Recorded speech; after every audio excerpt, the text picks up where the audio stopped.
अब हम देखेंगे फिफ्थ क्लॉज आईएटीएफ का पांचवा क्लॉज लीडरशिप नेतृत्व। तो देखो 5.1 leadership and commitment. Top management shall be committed to ensure QMS effectiveness. Quality management system effectiveness को एंश्योर करेगा। Commitment shall be define quality policy and objective. क्या क्वालिटी पॉलिसी है और उसका क्या उद्देश्य है, इसे टॉप मैनेजमेंट डिफाइन करेगा। Promotion of quality management system requires in organization. Organization में क्वालिटी मैनेजमेंट सिस्टम को प्रमोट करने की क्या जरूरत है। Provision of resource. Provision of resource, क्या क्या रिसोर्सों की व्यवस्था करने की जरूरत है, जैसे कंपनी के अंदर कैंटीन, फूड प्रोवाइड करना, शूज प्रोवाइड करना, जो भी चीजें होती रिसोर्स उनको provision. Reviewing of QMS performance. Reviewing of QMS quality management system का क्या परफॉर्मेंस है उसको रिव्यू करना। इसके बाद आता है 5.1.1.1 कॉर्पोरेट रिस्पॉन्सिबिलिटी। जो कॉर्पोरेट हमारे इंडस्ट्री के अंदर उसकी क्या रिस्पॉन्सिबिलिटी है। ऑफिशियल रिस्पॉन्सिबिलिटी क्या है, anti bribery policy. Anti bribery policy, रिश्वतखोरी को रोकने के लिए क्या पॉलिसी बनी है। इंप्लॉई कोड ऑफ कंडक्टेड, इंप्लॉइयों का कोड कंडक्ट करना, उनका एम्प्लॉय कोड प्रोवाइड करना। एथिक्स एक्सीलेशन प्रोसेस, जो उचित अनुचित, जो उचित और अनुचित होते हैं वो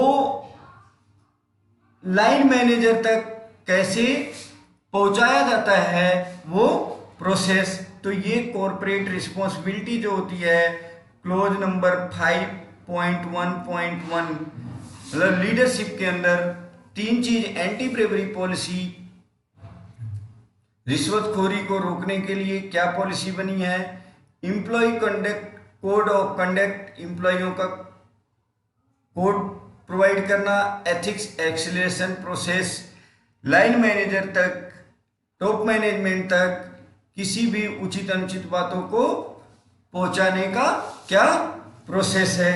इसके बाद 5.2 लीडरशिप के अंदर, पांचवा क्लॉज लीडरशिप के अंदर 5.2 है क्वालिटी पॉलिसी। 5.111 में कॉर्पोरेट रिस्पॉन्सिबिलिटी थी, 5.2 में क्वालिटी पॉलिसी है। Quality policy is top management intention document. The commitment shall include for continual improvement and customer focus. इसमें पहला जो है वो है कि हमारा कंटिन्यूअल इंप्रूवमेंट और कस्टमर फोकस पे क्या कमिटमेंट है। एंड दूसरा, the policy shall be communicated and understood. ये जो पॉलिसी होनी चाहिए हमारी क्वालिटी की, वो ऐसी होनी चाहिए वो समझ में आए सबको और कम्युनिकेटेड, एक दूसरे से इजीली हम उसे कम्युनिकेट कर सकें। इसके बाद आता है 5.3 organizational role responsibility and authorized. Determine, देखिए इसमें पहला determine the role require for QMS quality management system का क्या रोल है, क्या रिक्वायरमेंट्स है। Determine responsibility and authority for identification goal. Example job description, मतलब किसकी रिस्पॉन्सिबिलिटी है और कौन उसके लिए, उसकी किसकी अथॉरिटी है, वो क्या होगा, वो डिस्क्रिप्शन होगा कि कौन इसके लिए रिस्पॉन्सिबल है। इसके बाद देखो एमआरशन of quality management system requires in the organisation. Organisation के अंदर क्वालिटी मैनेजमेंट सिस्टम को प्रमोशन करने की क्या जरूरत है। Ensuring that recourses being provided, recourses being provided, वो प्रोवाइड हो रहे हैं कि नहीं, information to top manage about QMS quality management system के विषय में टॉप मैनेजमेंट को इन्फॉर्म करना। इसके बाद देखो the responsibility include project planning and management, identification of special characteristic, capacity analysis, logistic information, customer score card और रिव्यू ऑफ कस्टमर पोर्टल। ये हमारा आता है organization role, responsibility and authority. इसके अंदर the responsibility include project planning and management, NPD की identification of special characteristic, क्या special characteristic है, कैपेसिटी एनालिसिस, कैपेसिटी एनालिसिस करेंगे, मैन मशीन मटेरियल मेथड सबकी, लॉजिस्टिक इंफॉर्मेशन, क्या इंफॉर्मेशन है, कस्टमर स्कोर कार्ड और रिव्यू ऑफ कस्टमर। इसके बाद responsibility for quality, organization shall have responsible person to ensure conformity of product during production and shipment of customer. Every shift shall have such responsible person. प्रत्येक shift में एक person होना चाहिए जो quality की responsibility ले ले। Authority to stop production and shipment, production को रोकने की उसके पास अथॉरिटी होनी चाहिए। तो ये था 5.3। तो देखो 5.5 क्लोज नंबर 5 के अंदर लीडरशिप एंड कमिटमेंट और 5.1.1 कॉर्पोरेट रिस्पॉन्सिबिलिटी, ये 3 पॉइंट है। Anti bribery policy, employ code of conducted, ethics acceleration process. इसके बाद 5.2 क्वालिटी पॉलिसी। क्वालिटी पॉलिसी क्या है? 5.3 organization role, responsibility and authority. इसके अंतर्गत आपको ये 5 पॉइंट ध्यान रखने होते हैं कि प्रोजेक्ट प्लानिंग एंड मैनेजमेंट जो NPD department, identify of special characteristics, इसमें स्पेशल कैरेक्टरिस्टिक्स क्या है, capacity analysis, logistic information, customer score card, review of customer portal. ये था हमारा लीडरशिप। अब नेक्स्ट क्लोज देखते हैं, clause number 6 planning. Action to address risk and opportunity. Planning के अंदर हम देखते हैं कि 6.1 में क्या हमारे ऊपर रिस्क है, ऑर्गेनाइजेशन के ऊपर क्या रिस्क है और क्या क्या अपॉर्चुनिटी है। तो देखिए 6.1.1.1 में the organisation shall determine the risk and opportunity for all process as identify in the process interaction. Means risk and opportunity, सभी प्रोसेस में क्या क्या रिस्क है, मतलब अनसर्टेनिटी ऑफ फेल्योर, फेल होने के क्या क्या चांसेज हैं, और अपॉर्चुनिटीज, क्या अवसर, आगे क्या अवसर मिलेंगे, वो चीजें। रिस्क एंड अपॉर्चुनिटी दोनों को जो है डिटरमाइन करना। अब इसके बाद 6.1.2 the organisation shall plan their action to mitigate risk and opportunity. Risk और अपॉर्चुनिटी को पहचानने के लिए क्या क्या एक्शन ले रहे हैं। तो देखो the action plan shall include action to be taken, action लिया जाना चाहिए। Who is responsible for these action, ये एक्शन लेने के लिए कौन रिस्पॉन्सिबल है। टाइमलाइन फॉर दोज एक्शन, उस एक्शन के लिए क्या टाइमलाइन है, कब तक हो जाना चाहिए, विथ व्हाट रिकोर्सेज, क्या रिकोर्सेज हैं उनको। फिर 6.1.2.1 रिस्क एनालिसिस, रिस्क को एनालिसिस करना। अब रिस्क कैसे एनालिसिस करते हैं, तो देखो the risk analysis shall include use of past experience data, पीछे का जो डाटा है उसके कंप्लेन क्या क्या आई है, वारंटी इश्यू क्या आ रहे हैं, फील्ड फेल्योर, क्या फील्ड में फेल्योर हुआ, प्रोडक्ट का रिकॉर्ड क्या है, स्क्रैप, रिवर्क, रिजेक्शन। इसे करने से, इसे पीछे का जो डाटा है एक्सपीरियंस डाटा, इसके अकॉर्डिंग हम एनालिसिस करते हैं कि क्या रिस्क है, जैसे कंप्लेन क्या क्या आई, वारंटी इशू का आई, फेल्योर कहाँ हुआ फील्ड में, प्रोडक्ट का क्या रिकॉर्ड है, स्क्रैप कितना आ रहा है, रिवर कितना आ रहा है, रिजेक्शन कितना आ रहा है। तो इससे हम रिस्क एनालिसिस कर सकते हैं कि हमारे जो डिजायर रिजल्ट है उसमें उसके फेल होने की क्या चांसेस हैं। तो हम इससे रिस्क को एनालिसिस करते हैं। इसके बाद देखो for repair customer approval is required. इसके बाद 6.1.2.2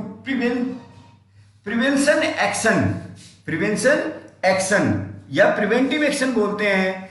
action taken to eliminate cause of a potential non conformity to prevent it occurrence. Preventive action लेना कि मतलब ऐसा ना हो, तो ये 6.1.2.2 के अंदर होता है। इसके बाद 6.1.2.3 contingency plan backup plan to ensure to disruption of customer in an emergency situation. Emergency situation में हम क्या करेंगे वो चीज प्लान करते हैं। तो जैसे देखो कंपनी के अंदर इमरजेंसी में क्या क्या चीजें हो सकती है, जैसे लेबर शॉर्टेज होगा, उसके लिए हमने क्या प्लान कर रखा है कि इक्विपमेंट फेलियर, कोई भी इक्विपमेंट फेलियर होता है, मशीनरी खराब होती है, तो उसके लिए हमने क्या बैकअप रखा है। यूटिलिटी इंटरप्शन में अगर कोई प्रॉब्लम आती है, या फायर, कंपनी के अंदर आग लगती है, रिक्वायरिंग नेचुरल डिजास्टर, कोई आपदा आ जाए प्राकृतिक, तो उसके लिए हमने क्या कंटीजेंसी प्लान रखा है। सप्लायर इशू होता है, लॉस ऑफ इंफ्रास्ट्रक्चर, जो इंफ्रास्ट्रक्चर कंपनी का है उसमें लोग, या cyber attack on it's service, अगर हमारी सर्विस के ऊपर कोई साइबर अटैक होता है तो उसके लिए हमने क्या कंटीजेंसी प्लान बना रखा है। इमरजेंसी सिचुएशन में ये चीजें अगर हमारी कंपनी के अंदर कोई इश्यू आता है तो उसके लिए हमारे पास कोई बैकअप है या नहीं है, ये बोलते हैं कंटीजेंसी प्लान। इसके बाद 6.2 quality objective and action to achieve them. हमारी क्वालिटी का उद्देश्य क्या है और उसे हम कैसे अचीव करेंगे, अचीव करने के लिए क्या क्या चीजें करते हैं। तो देखिए, the quality policy shall be identify for all relevant function and process. The action plan shall be available for all identification objective and their target. The action plan shall be review and update based on data monitoring. इसके बाद है quality objective and action to plan. इसके बाद आता planning of change. तो जो ये close number 6 था जिसके अंदर हम प्लानिंग की बात करें, तो देखो प्लानिंग ऑफ चेंज करने का क्या प्लान है। तो 4M change management required to MCL action plan shall be defined to address process change with can affect product conformity. 4M man machine material method, इसमें चेंज करने का क्या प्लानिंग है। तो ये था हमारा क्लोज नंबर 6 प्लानिंग, जिसमें action to address risk and opportunity. इसके बाद और the organisation shall plan to their mitigate risk and opportunity. Risk analysis, prevention action 6.1.2.2, contingency plan,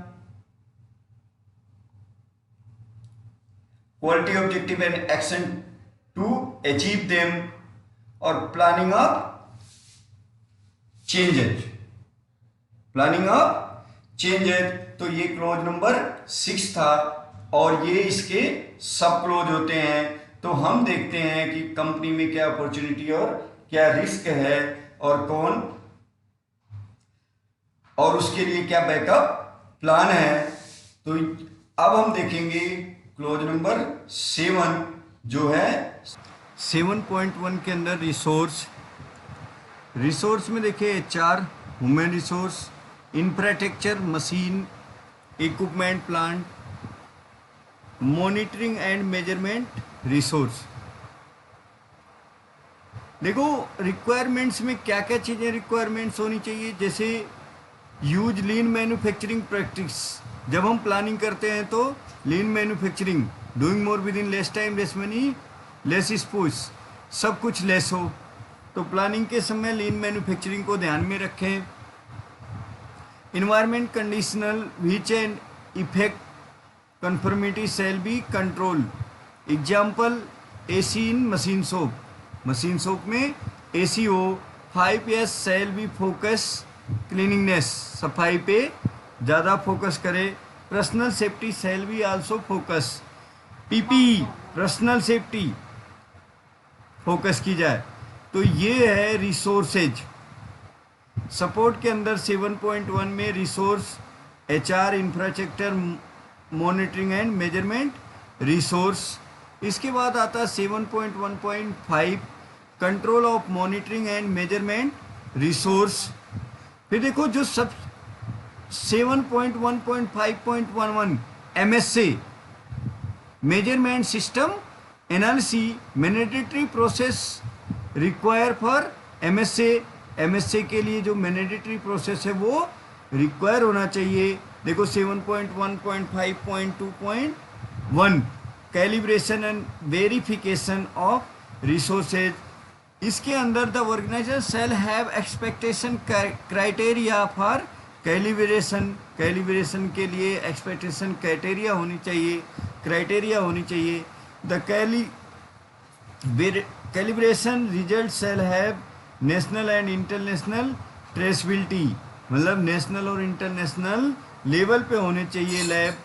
laboratory requirements 7.1.5.3 में लेबोरेटरी रिक्वायरमेंट। अब देखो इन 3.1 में इंटरनल लेबोरेटरी, 3.2 में external laboratory. तो internal laboratory shall have document lab school mandatory process. तो देखो list of test can be perform in lab, equipment for those test, standard or method for those test. Internal lab shall have competent personnel to perform those test. External laboratory जो company से बाहर हो वो ISO प्रमाणित, international standard organisation या IEC। ये देखो 17,225 import export code, import export code. हम किसी दूसरे देश से अपने देश में जो कोई प्रोडक्ट मंगाते हैं तो इंपोर्ट, और अपने देश से कोई दूसरे देश में प्रोडक्ट को भेज सके, एक्सपोर्ट कोड होता है, ये कोड होना चाहिए। एक्सटर्नल लेबोरेटरी का कस्टमर अप्रूव्ड लेबोरेटरी, वो कस्टमर से अप्रूव लेबोरेटरी होनी चाहिए। इक्विपमेंट मैन्युफैक्चरर लैब होना चाहिए। ये एक्सटर्नल लेबोरेटरी की स्पेसिफिकेशन है, और ये इंटरनल लेबोरेटरी की। तो ये सपोर्ट प्रोसेस के अंदर ये सब क्लोजेज हैं। 7.1.6 organisational knowledge, TGR and TGW data should be updated. Thing go to right, thing go to wrong, वो डेट अपडेट होनी चाहिए। Mandatory process require for training, training के लिए मैंडेटरी प्रोसीजर होना चाहिए, प्रोसीजर होना चाहिए ट्रेनिंग के लिए। Internal auditor competency, internal audit की कॉम्पिटेंसी क्षमता चेक की जाती है। इसके लिए देखो इंटरनल और एक्सटर्नल दोनों। सेकेंड पार्टी ऑडिट कॉम्पिटेंसी, तो देखो इंटरनल ऑडिट कॉम्पिटेंसी में इंटरनल ऑडिट के टर्म सिस्टम की ऑडिट, प्रोसेस ऑडिट और product audit. System all those elements which effect the process, process input को आउटपुट में चेंज करता है, प्रोडक्ट। ये तीनों की इंटरनल ऑडिट होनी चाहिए, सिस्टम ऑडिट कॉम्पिटेंसी। इसके बाद 7.3 awareness competency requirements address with complementary requirements. क्या क्षमता है उसकी, क्या रिक्वायरमेंट्स है वो होनी चाहिए। तो 7.4 communication, what to be communicated, who will communicated, whom to be communicated, when to be communicated, how to be communicated। मतलब किससे बात करनी है, कौन करेगा, कब करेगा, ये सारी चीज़ें कम्युनिकेशन के लिए मैट्रिक्स बनी होती है। Document and record, document and information. 7.5.1.1 documentation, documentation में क्या क्या चीज़ें होनी चाहिए। Scope, exclusion and justification, reference of procedure, process, interaction chart, customer specific requirements metric. 7.5.2 creates and update. 7.5.3 control of document information. ये हमारे सब क्लोज हैं। 7.5.3.2 इंजन स्पेसिफिकेशन मैंडेटरी प्रोसीजर। तो सपोर्ट प्रोसीजर, तो सातवां क्लोज जो था सपोर्ट, सपोर्ट के अंदर हमने देखा resource monitoring and measurement, MSc, calibration, laboratory, internal laboratory, external laboratory, internal audit, ये इसके सब क्लोज हैं। इसके बाद हम बात करते हैं क्लोज नंबर 8, ऑपरेशन। ऑपरेशन देखो 8.1 operation planning and control, operation planning and control. तो इनके अंदर ऑपरेशन के अंदर देखो प्रोजेक्ट मैनेजमेंट, प्रोजेक्ट का मैनेजमेंट कैसे होगा। Confidentially agreement shall be there between customer and organisation. Customer और ऑर्गेनाइजेशन के बीच, कस्टमर और ऑर्गेनाइजेशन के बीच एग्रीमेंट होना चाहिए। प्रोजेक्ट मैनेजमेंट, पहला जो प्रोजेक्ट मैनेजमेंट था उसके अंदर होता है APQP tool is a most powerful tool for these. APQP advance product quality planning, ये प्रोजेक्ट मैनेजमेंट के लिए काफ़ी बेटर साबित होता है। तो ऑपरेशन के अंदर APQP की बात होती है तो इसके 5 फेज होते हैं। Plan and define, product design and develop, process design and development, product and process validation, feedback, assessment, corrective action. APQP के 5 फेजेज होते हैं जो प्रोजेक्ट को मैनेज करते हैं। बात करते हैं 8.2 requirements of product and service. Requirement of product and service determine product requirements including legal requirements, environmental impact, recycling requirements. और इसके बाद 2 के अंदर है organisation manufacturing feasibility study shall include capacity analysis and capacity analysis, capability analysis and capacity analysis, जिसको हम CPCPK के रूप में बात करते हैं। तो 8.2 SPC design and development process mandatory requirements. 8.3.2 APQP review, verification, validation also. Design and development 8.3.3, इसमें डिजाइन एंड डेवलपमेंट इम्प्रूव। देखो यहाँ पे product design input, process design input, special characteristics, ये तीनों चीज़ों की डिजाइन होती है। Product design inputs, process design inputs, special characteristics. आप इसमें से पढ़िएगा सब क्लोज।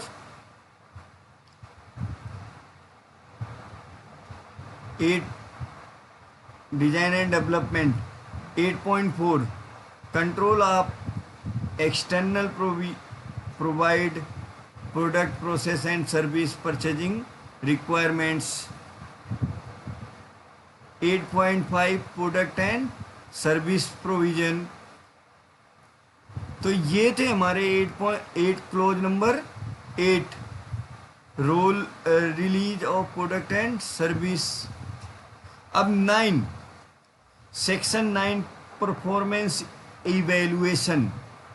तो 8वें देखो 7वें क्लोज में एमएस से, 8वें क्लोज में एपीक्यूपी को मुख्य रूप से, और 9वां clause performance evaluation monitoring measurement analysis and evaluation SPC.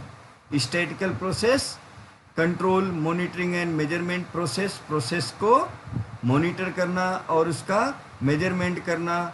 Statistical technique tool shall be used while monitoring measurement process.